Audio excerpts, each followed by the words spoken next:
Now let's begin customizing our website. We'll begin by changing out some text. To edit text, just click directly on the text you want to change. You can then highlight the text here, and then you can type and change out the text to say whatever you want it to. You can also edit the text here on the left-hand side, and if you click into Style, you have some options for how the text is going to look. You can also edit buttons in the same way. Let's click on this button here. Then on the left, we can change what the button is going to say. We'll highlight the text, and I'll make it say, click here. You can also change where the button will link to after a website visitor clicks on it. Let's say after somebody clicks on this button, I want them to be brought to my contact page. I can do that by highlighting the field here and typing in contact.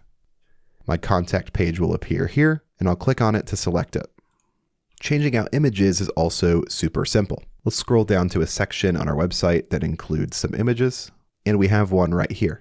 To change the image, let's click on it. We'll highlight the image, click on Choose Image. Here you'll have the option to upload an image from your device. You can click on Media Library at the top. This will open all of the images that exist on your website currently, or you can click on Search Images. And here you'll have access to a stock image library. For example, I can type in nature.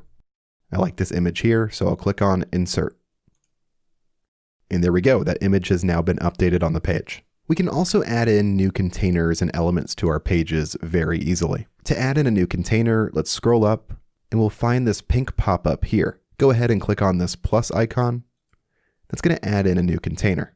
You can click on the plus icon again, and here you'll be able to choose what layout you want.